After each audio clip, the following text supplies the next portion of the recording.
말씀이 있는 교회, 그 말씀 전하는 교회, 말씀대로 살아가는 교회, 말씀의 빛 교회.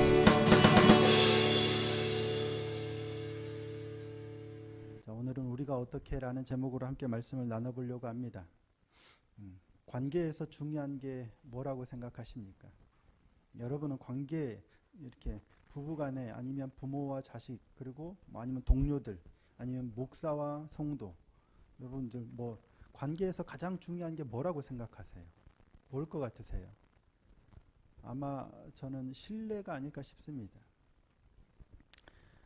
신뢰가 허물어지면 그 관계는 이어가기가 어렵겠죠. 한번 의심이 들면 쉽지 않습니다. 의심이 들면 점점 금이 가서 관계가 깨져버리겠죠.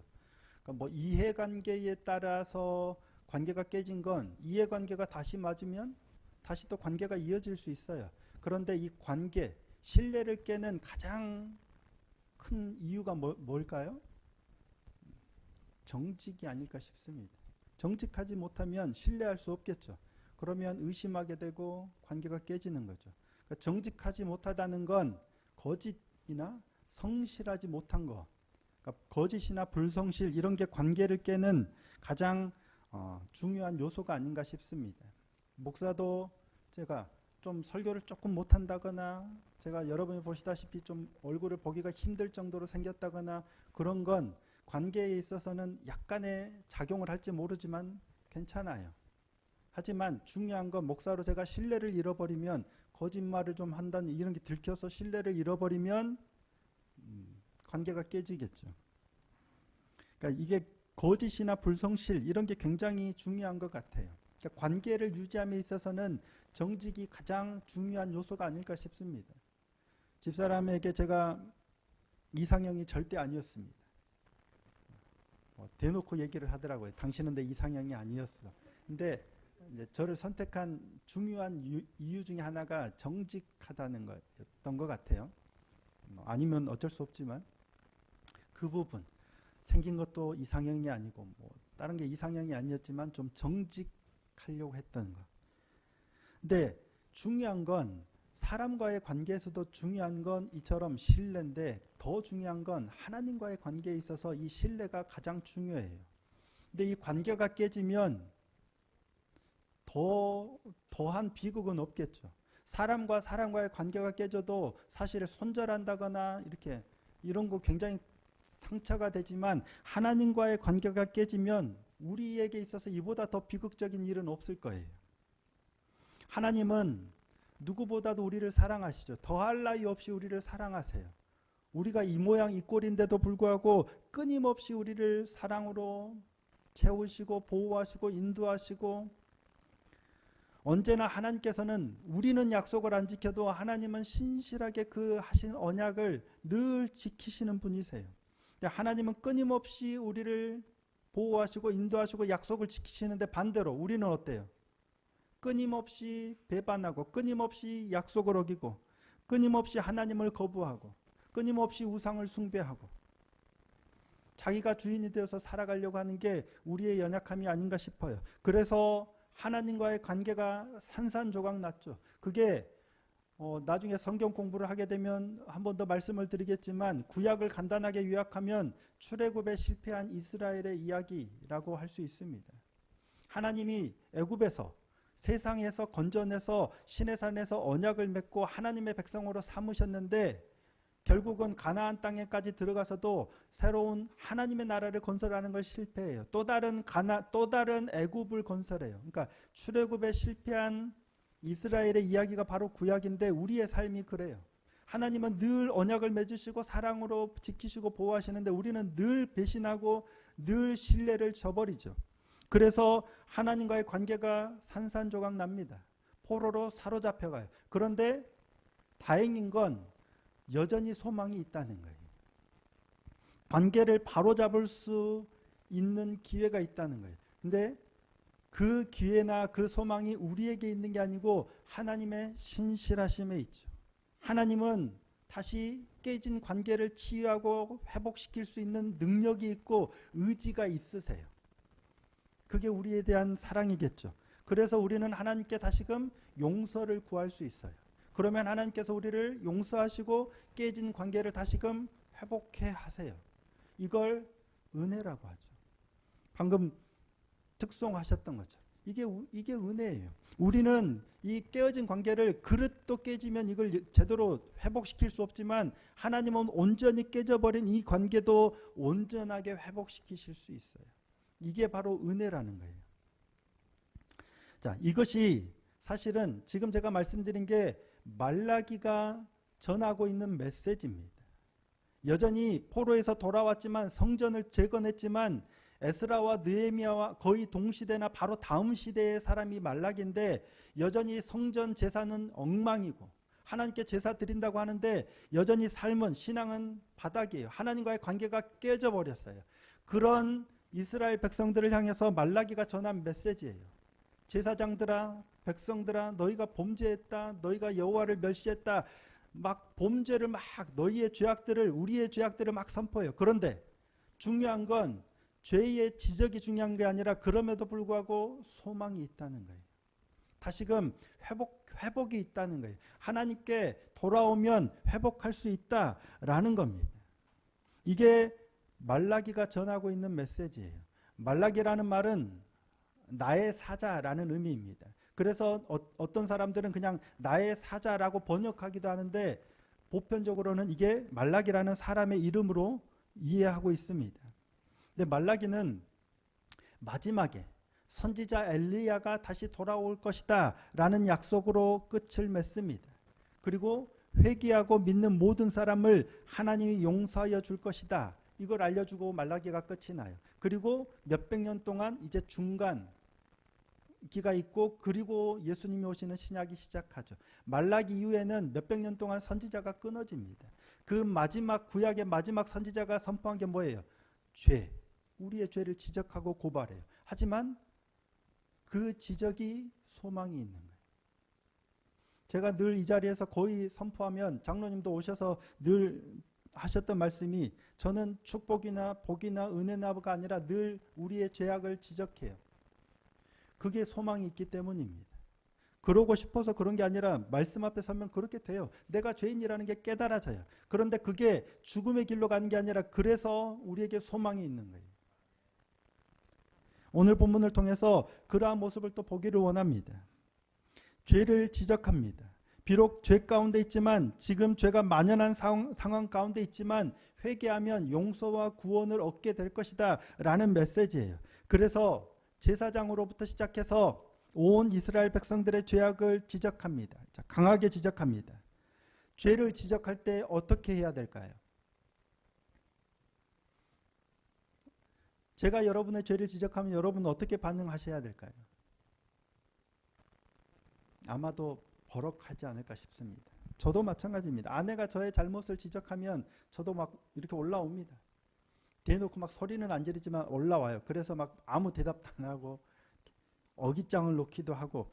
그런데 다행인 건 말씀 앞에 서면 내 죄가 인정이 돼서 다시금 그 말을 듣고 돌이키는 기회들이 생기더라고요. 죄를 지적할 때 어떻게 해야 되느냐, 나는 어떻게 하느냐, 이게 문제인데 먼저 제사장들의 모습을 보십시오. 자, 오늘 본문 6절입니다. 제사장들의 죄를 지적합니다. 너희가 나의 이름을 멸시했다 라고 하나님께서 지적하시죠. 자, 오늘 본문 6절 한번 읽어보겠습니다. 시작.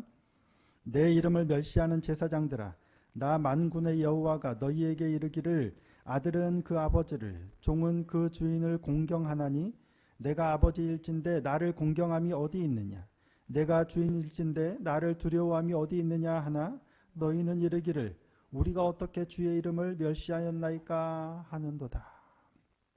아멘. 제사장들이 너희가 나의 이름을 멸시했다라는 지적을 받자 뭐라고 대답해요? 우리가 어떻게 하나님의 이름을, 우리가 어떻게 주의 이름을 멸시하였나이까? 뭐예요? 그런 적 없다는 거예요. 우리는 하나님의 이름을 멸시한 적이 없어요. 왜? 날마다 제사 드리고 날마다 안식일을 지키고 날마다 절기들 잘 지키고 해야 할 일들을 하니까요. 우리는 여호와의 이름을 멸시한 적이 없어요. 그런데 하나님이 뭐라고 하세요? 더러운 떡을 드리고도 우리가 어떻게 주를 더럽게 하였나이까 하는도다 하시죠. 자, 오늘 보면 7절입니다. 너희가 더러운 떡을 나의 제단에 드리고도 말하기를 우리가 어떻게 주를 더럽게 하였나이까 하는도다. 이는 너희가 여호와의 식탁은 경멸히 여길 것이라 말하기 때문이라. 제사장들 중에 말로 여호와의 식탁은 경멸히 여길 것이라고 말하는 제사장이 있었을까요? 없었을까요? 저는 없었을 거라고 생각합니다. 오늘도 마찬가지지만 한국교회에서 그 어떤 목사가 하나님의 제사 예배 이런 경멸히 여길 것이다 라고 말하는 목사는 없을 거라고 생각해. 그렇게 대놓고 직접 말하는 사람은 없어요. 그런데 하나님께서는 그렇게 말씀하세요. 너희가 그렇게 말했다는 거예요. 왜 그랬어요? 더러운 떡을 드리고 저는 것, 병든 것, 눈먼 것, 훔친 재물을 하나님께 드렸기 때문에 그게 바로 여호와의 이름을 멸시하는 거고 여호와의 식탁은 경멸히 여길 거라고 말하는 거라는 거예요. 그런 것을 총독에게 한번 드려봐라. 총독이 그걸 기쁘게 받고 너를 기뻐하겠느냐라는 거예요. 당연히 총독에겐 그런 걸 안 드리겠죠. 못 드리죠. 직장 어떤 상사나 아니면 사장님이나 대통령을 만난다. 그러면 초대를 받아서 가야 된다. 그러면 선물을 어떤 거를 준비할까요? 대충 집에 선물 받았는데 안 쓰고 있는 거 남은 거 챙겨서 갈까요? 아니면 고민하고 신중하게 고려해서 가장 좋은 걸 준비해서 갈까요? 두말하면 잔소리겠죠. 잘 보여야 되니까. 혹시라도 밉보이면 안 되니까. 가장 좋은 걸 누가 뭐라고 안 해도 할 수 있는 가장 좋은 걸 준비해서 예물로 가지고 갈 거예요. 그런데 하나님 앞에 나올 때 너희가 어떤 걸 가져왔다는 거예요? 더러운 떡, 저는 것, 눈먼 것, 훔친 재물을 가져온 거예요. 그건 무슨 말이에요? 총독이나 직장 상사보다 하나님을 더 못하게 여긴다는 반증이에요. 이게 바로 하나님의 이름을 멸시하는 겁니다. 우스갯소리로 이런 얘기들 많이 들어보셨죠. 헌금 시간이 됐는데 주머니에 이렇게 딱 뒤졌는데 여기에 5만 원짜리, 만 원짜리, 1,000 원짜리 이렇게 다 있는데 꺼내서 확인할 수는 없고 사람들이 오니까 잘 이렇게 만져서 꺼냈는데 하필 5만 원짜리가 나왔어. 왜 하필? 그냥 우스갯소리를 하는 얘기지만 뼈가 담긴 이야기죠. 나는 하나님께 예물을 어떻게 드리고 있는가? 이거는 얼마나 헌금을 많이 했느냐에 관한 얘기가 아니겠죠. 당연히 하나님은 얼마나 네가 많이 예물을, 누구는 1,000원 했는데 누구는 10,000원, 누구는 50,000원, 얼마나 많이 했느냐를 따지는 분이 절대 아니시잖아요. 왜? 온 우주가 하나님 건데 내가 얼마나 드린 게 뭐가 중요해요? 하나님이 따지는 건 뭐예요? 내가 어떻게 드리느냐, 어떤 마음으로 하나님을 대접하느냐, 어떤 마음으로 하나님을 예배하느냐, 늘 우리가 어떻게 예물을 드리느냐에 관심이 있는 분이에요. 저 같은 사람은 여러분이 헌금을 얼마나 드렸냐에 관심을 가질지도 모르지만 하나님은 절대 그런 분이 아니시죠. 우리가 헌금을 얼마나 드렸느냐가 아니라 하나님을 향하여 어떤 마음이냐가 중요해요. 총독에게 그런 걸 드리는 것보다 하나님께 사랑한다면 훨씬 더 내가 할 수 있는 가장 좋은 걸 주죠.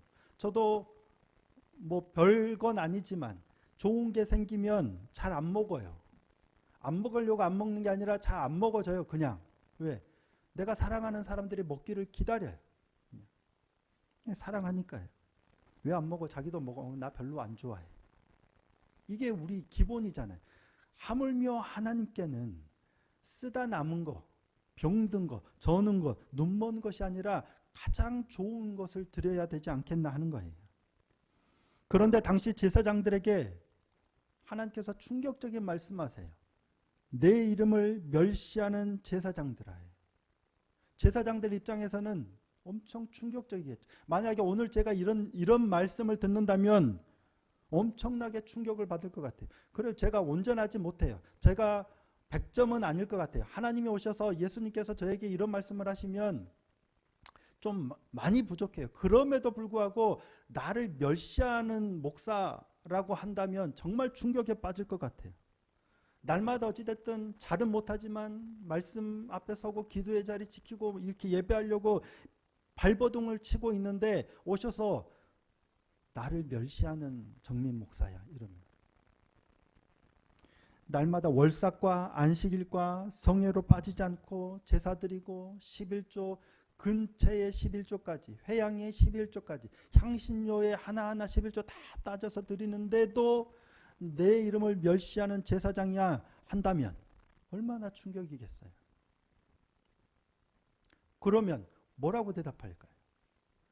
내가 어떻게 주의 이름을 멸시하였나이까? 제가 언제 하나님의 이름을 멸시하였습니까? 제가 이렇게 섬기고 이렇게 교회를 이렇게 얼마나 당연하게 이렇게 반응할 거 아닙니까? 이게 거의 본능적인 반응일 거예요. 하나님이 내 죄를 지적하시면 너 왜 그랬어? 라고 하면 본능적으로 제가 저 본능적으로 거부하는 반응이 나올 거예요. 그러면 하나님께서 안 그랬는데 없는 말씀을 하신 건가요? 아니겠죠. 하나님은 내가 잘 모르지만 나는 잘 모르지만 어느 순간 하나님의 이름을 멸시하는 행동을 내가 했기 때문에 말씀하신 거잖아요. 그러면 어떻게 반응해야 돼요? 우리가 어떻게가 아니고요. 잘못했습니다. 죄송합니다. 이게 나와야 되는데 본능적으로 이게 잘 돼요? 안 돼요? 안 된다는 얘기예요. 아담, 가인, 성경에 기록된 거의 대부분의 사람들이 다 그래요. 아담은 어떻게 합니까? 선악을 알게 하는 나무의 열매를 따먹고 눈이 밝아져서 벌거벗은 걸 보이죠. 하나님께서 아담아 어디 있느냐? 제가 벌거벗었으므로 부끄러워서 숨었나이다. 하나님 뭐라고 하세요? 내가 내게 먹지 말라 명한 그 나무 열매를 먹었느냐? 먹었어 안 먹었어? 알고 물어보시는 거예요? 모르고 물어보시는 거예요? 알고 물어보시잖아요. 뭐라고 대답해요? 네 먹었습니다. 잘못했습니다. 그냥 이거 하면 돼. 네 먹었습니다. 잘못했습니다. 용서해 주세요. 근데 아담은 뭐라고 대답해요? 잘못했다. 용서해 달란 말 안 합니다. 자, 창세기 4장 9절 함께 한번 이거는 아니고 창세기 3장 12절입니다. 하나님이 주셔서 나와 함께 있게 하신 여자 그가 그 나무 열매를 내게 주므로 내가 먹었나이다. 하나님이 주신 여자가 내게 주므로 내가 먹었어요. 하나님이 주신 여자 때문에 내가 어쩔 수 없이 그냥 먹은 거라고요. 잘못했다 이런 거 없어요. 핑계하고 책임을 전가하는 거죠. 가인이 동생 아벨을 쳐서 죽였죠. 하나님께서 네 동생 아벨이 어디 있느냐라고 하자 가인이 뭐라고 대답합니까? 자, 창세기 4장 9절입니다. 함께 한번 읽겠습니다. 시작. 여호와께서 가인에게 이르시되 내 아우 아벨이 어디 있느냐? 그가 이르되 내가 알지 못하나이다. 내가 내 아우를 지키는 자니이까. 뻔뻔하게 거짓말하죠. 나 모릅니다. 내가 아우를 지키는 자입니까? 왜 나한테 물어보십니까? 내가 어떻게? 내가 언제? 하나님께서 다 아시고 물으시는데도 내 잘못을 콕 찍으실 때 우리가 이렇게 반응하는 거예요. 그들만 그럴까? 성경에 나오는 제가 그냥 생각나는 몇 인물만 지금 얘기를 드리는데 아마 성경에 나오는 거의 모든 인물이 다 그럴 것 같아요. 그 말은 뭐예요? 우리도 그와 같다는 얘기예요. 북이스라엘에 여로보암 왕이 금송아지 둘을 만들어서 하나는 베델에 하나는 단에 두죠. 그리고 그곳에서 제사합니다. 베델에 단에서 제사할 때 하나님의 사람이 와서 유다로부터 와서 범죄함을 지적하죠. 그리고 그 제단이 허물어지고 나중에 요시야 왕이 있을 때 어떤 일이 있을 거다라고 그 잘못을 지적해요. 그때 여로보암 왕이 어떻게 합니까? 손을 뻗어서 잡으라 라고 하죠. 자, 열왕기상 13장 4절입니다. 여로보암 왕이 하나님의 사람이 베델에 있는 제단을 향하여 외쳐 말함을 들을 때 제단에서 손을 펴며 그를 잡으라 하더라. 그를 향하여 편손이 말라 다시 거두지 못하며. 여로보암이 왜 그랬어요? 당신이 잘못했다라고 하나님의 말씀을 전하시자 그 말씀을 듣고 내가 잘못했군요가 아니고요. 화가 났겠죠. 어디 감히. 그래서 손을 내밀어서 그를 잡으라 하는 거죠. 우시야 왕도 마찬가지입니다. 우시야 왕은 여호와를 잘 섬기는 왕 중에 한 명으로 기록됩니다. 그런데 문제는 뭐냐면 강성해지자 그가 여호와의 제단에 분향하려고 해요. 분향은 왕이 하는 게 아니라 누가 하냐면 아론 자손의 제사장만 할 수 있는 거예요. 근데 왕이 잘 나가다 보니까 하나님으로부터 복을 받아서 잘 나가다 보니까 교만해져서 자기가 분향하려고 해요. 근데 제사장 아사랴가 만류합니다. 왕이여 그리하지 마소서. 분향은 왕이 행할 바가 아닙니다 라고 하는데 우시야 왕이 내가 잘못했네 라고 돌아가요? 아니면 화를 내죠. 자, 역대하 26장 19절입니다. 우시아가 손으로 향로를 잡고 분향하려 하다가 화를 내니 그가 제사장에게 화를 낼 때에 여호와의 전 안 향단 곁 제사장들 앞에서 그의 이마에 나병이 생긴지라. 화를 내는 게 거의 당연해 보입니다. 여로보암도 그랬고 우시아도 그랬고 이들만 그랬을까요? 내가 왕인데 누가 제가 우리 뭐 멀리 갈 것도 없죠. 목사인데 누군가 와가지고 뭐라고 하면 어디 그런 일들이 많죠. 처음 들어보세요? 그런 일들이 많을 거예요. 저는 그런 일이 없었으면 좋겠습니다. 그런데 이게 거의 본능이에요. 거의 본능적으로 만약에 누군가가 장로님이나 아니면 집사님이나 혹여 우리 마롬이라도 그런 어떤 저의 잘못을 이렇게 얘기를 하면 기분은 나쁠 거예요. 그럼에도 불구하고 화를 내는 게 아니라 그 말을 받아야 돼요. 내가 정말 그러한가 봐야 되는데 이게 거의 안 된다는 얘기예요. 왜? 이게 죄인된 우리의 본성이기 때문에 그렇습니다. 그런데 예외적인 한 사람을 제가 발견했습니다. 뭐 발견한 게 아니라 여러분도 아마 다 잘 아실 거예요. 다윗입니다. 다윗은 우리아의 아내 밧세바의 일로 나단 선지자가 와서 비유로 얘기하죠. 부자가 가난한 자의 어린 양을 빼앗아서 대접했다. 그러니까 그 사람은 죽어야 마땅하다. 뭐 또 갚아야 된다. 몇 배로 갚아야 된다 하지만 다윗이 뭐라고 해요? 그 사람은 그런 악한 자는 죽어야 마땅하다 라고 얘기합니다. 이때 나단이 뭐라고 얘기하냐면 당신이 그 사람. 여호와께서 말씀하시기를 어찌하여 내가 여호와의 말씀을 업신여기고 나 보기에 악을 행하였느냐. 네가 나를 업신여기고 햇사람 우리아의 아내를 빼앗아 내 아내로 삼았은즉 칼이 내 집에서 영원토록 떠나지 아니하리라 라고 나단이 얘기해요. 당신이 그 악한 사람이야. 하나님께서 당신은 비밀이 은밀히 우리아의 아내를 그렇게 했지만 하나님은 백주 대낮에 다 아는 데서 그렇게 하실 거야 라고 나단이 얘기했을 때 다윗이 얼마나 얼굴이 빨개졌겠습니까? 얼마나 수치스럽고 당황스러웠겠어요. 그러면 어떻게 반응해야 돼요? 본성적으로는 화를 내면서 어디 감히 해야 정상인데 다윗은 어떻게 얘기합니까? 자, 사무엘하 12장 13절입니다. 다윗이 나단에게 이르되 내가 여호와께 죄를 범하였노라. 이게 다윗의 위대함인 것 같아요. 내가 여호와께 죄를 범하였노라. 나의 가장 수치스러운 죄가 지적된 거예요. 내 신하에 의해서 지금 지적당하고 드러나고 있는 거예요. 그런데 그러면 우리는 보통 화를 내면서 감추고 책임을 전가하고 회피하려고 하는데 다윗은 뭐라고 해요? 그 순간 내가 여호와께 범죄하였노라. 자기 죄를 솔직하게 시인해. 어떻게 이게 가능할까 하는 거예요. 이건 완전 본능을 거스리는 거거든요. 어떻게 이게 가능할까? 나중에 다윗은 인구조사로 인해서 자신이 인구조사시키죠. 그래서 무려 전염병으로 3만 명이나 7만 명 많은 백성들이 죽어가요. 그때 다윗이 뭐라고 고백해요? 내가 잘못했는데 왜 백성을 치십니까? 나와 내 아버지의 집을 치소서합니다. 보통은 뭐라고 그래요? 내 탓 안 하죠. 다 남 탓하는데 다윗은 내가 잘못했는데 왜 백성들을 치십니까? 나와 내 아버지의 집을 치소서해요. 어떻게 이게 가능할까요? 답이 뭔지 혹시 아세요? 저도 잘 모르겠습니다.